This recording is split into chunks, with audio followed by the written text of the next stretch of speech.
नमस्कार, आप देख रहे हैं तरंग 24 न्यूज और खास खबरों के साथ मैं रवि कुमार आपके साथ। जहां आपको बताता चलूं कि मध्य प्रदेश के सीधी जिले में जहां आपने देखा कि 16 तारीख को यानी कि एक दिन पहले यानी कि रात्रि में कहीं ना कहीं आपने एक मामला देखा था, वो भी दो प्रत्याशियों का आपस में थाने पर बैठ जाने का और एक रोड पर बैठे प्रत्याशी, दोनों प्रत्याशियों का आपस में सबसे बड़ा मामला ये बनकर सामने आया था कि दोनों एक दूसरे के ऊपर FIR चाहते थे।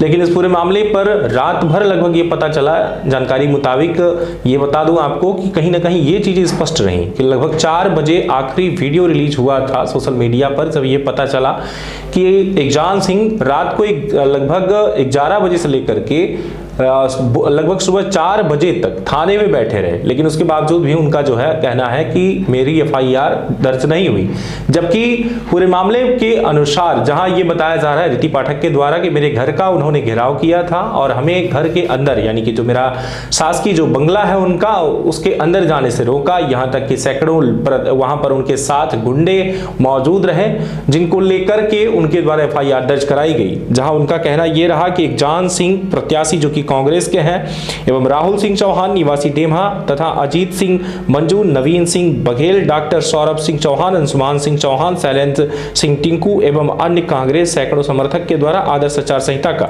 उल्लंघन करते हुए भाजपा प्रत्याशी श्रीमती रीति पाठक के आवास का घेराव कर गाली गलौज किए एवं श्रीमती रीति पाठक को आवास में प्रवेश से रोका।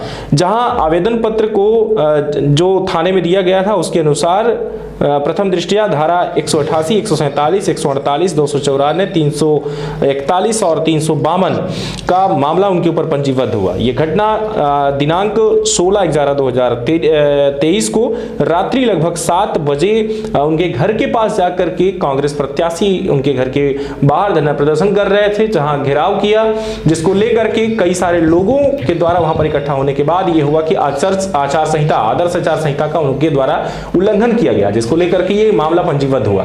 हालांकि इस पूरे मामले पर रीति पाठक ने खुद ये बात कही थी और उनके द्वारा रोड पर कहीं ना कहीं बैठा गया। उनके द्वारा ये कहा जा रहा था कि हम अपने घर के बाहर बैठे हैं और यहां पर अगर मेरे घर के बाहर अगर कोई भी गुंडा आएगा तो हम ऐसे छोड़ेंगे नहीं। पहले तो ये देखिए रीति पाठक का बयान। नहीं, ये धरना प्रदर्शन नहीं, मैं अपने घर के सामने बैठी हूँ और सिर्फ इसलिए बैठी हूँ कि कांग्रेस के गुंडे जो यहाँ पर दारू माफिया हैं, जो यहाँ पर हर तरह का कांड करते हैं, वो अगर अपनी गुंडों को लेकर मेरे घर के दरवाजे के सामने गाड़ी लगाकर और 200 लोगों के साथ में आचार संहिता का उल्लंघन कर सकते हैं, तो मैं तो अपने घर के दरवाजे पर बैठ ही सकती हूँ ये बताने के लिए कि इनकी पर कार्रवाई हो।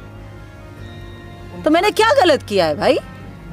हाँ, और मेरे साथ में मेरे कार्यकर्ता हैं जो क्षेत्र में अपना काम कर रहे थे। हाँ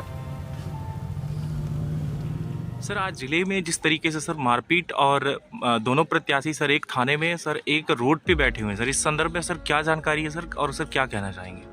लोग वार्ता कर रहे हैं और कोशिश कर रहे हैं कि ये सुलझा लिया जाए। उनके बीच कुछ आपसी कन्फ्यूजन की स्थिति थी, तो इस पर दोनों पक्षों से चर्चा करके इस मामले को सुलझाने का प्रयास कर रहे हैं और उसमें सुलझ दी जाएगा, जिससे कि कल शांतिपूर्ण निर्वाचन। साथ ही साथ बताता चलूं कि इस पूरे मामले पर एकजान सिंह पूरी रात वहां बैठे रहे, जो कि उनका कहना यह रहा कि मेरे गाड़ी के साथ तोड़फोड़ हुआ, लेकिन इसके बावजूद भी उनकी शिकायत दर्ज नहीं हुई। उनका आरोप यह था कि पुलिस भी कहीं ना कहीं सत्ता के दबाव में है, इसलिए मेरी FIR दर्ज नहीं हो रही है। उनका भी बयान देखें। क्या समस्या हुई? मैं यहाँ अपनी रिपोर्ट लिखाने के लिए आया हूँ और यहाँ आलम ये है कि कोई भी रिपोर्ट लिखने के लिए तैयार नहीं है। मैं 4 बजे से पुलिस प्रशासन को सूचना दे रहा हूं कि मेरे आदमी लगातार फ़ोन कर रहे हैं क्षेत्र से कि इनके लोग दारू बांट रहे हैं, कंबल बांट रहे हैं, पैसा बांट रहे हैं, लेकिन कोई सुनने वाला नहीं था और ना कोई सुनने के लिए तैयार था। मैंने इसकी शिकायत ऑब्जर्वर से की। 4 से 8 बजे के बीच में मैंने ऑब्जर्वर से शिकायत की, यहाँ भी शिकायत की, जिसकी लिखित में कापी हमारे पास है। लेकिन 8 बजे जब मुझे सूचना मिली कि सांसद बगले के सामने कुछ बहुत सारे लोग भीड़ लगा के अंदर जाके पैसा लेके आ रहे हैं, मैंने SP साहब से बात की, मैंने कोतवाली में TI साहब से बात की। उन्होंने कहा कि मैं कार्रवाई करता हूं, लेकिन आपको ताजुब होगा कि पूरा आधा पौन घंटा बीत गया, फिर भी कोई कार्रवाई नहीं हुई। हमारे लोगों का फ़ोन आया तो मैंने फिर से फ़ोन किया तो उन्होंने कहा कि मैं करवाता हूँ, उसके बावजूद भी 10 मिनट तक कोई वहाँ नहीं पहुँचा। मुझे मेरे कार्यकर्ताओं ने सूचना दी तो मैं, एक हमारे जो साथी थे उनकी गाड़ी खड़ी थी, मैं उनके गाड़ी में बैठ के वहाँ पहुँचा और उनके बगले के सामने जब मैं पहुँचा तो काफ़ी भीड़ लगी थी।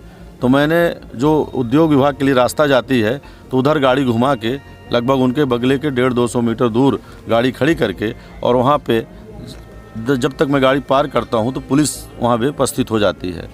मैं उनसे बात करता हूँ कि भाई ये क्या चल रहा है, ये इसी तरह चुनाव होगा? तो उन्होंने कहा कि नहीं, मैं कार्रवाई करूँगा, अभी कोई दिख नहीं रहा है। बल्कि छोटा सा वीडियो जो इनके एक सरकारी लड़का था जो शासकीय काम में लगातार लगा है चुनाव में, उसके पास भीड़ भाड़ का वीडियो भी है, यदि वो डिलीट ना करवा देंगे तो।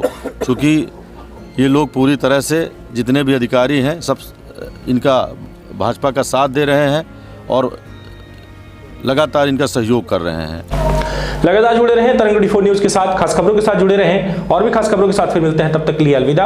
अगर आप चैनल पे नए हैं तो चैनल को सब्सक्राइब जरूर करिएगा। अगर आप फेसबुक पे इस खबर को देख रहे हैं तो फॉलो जरूर करिएगा। बहुत बहुत धन्यवाद।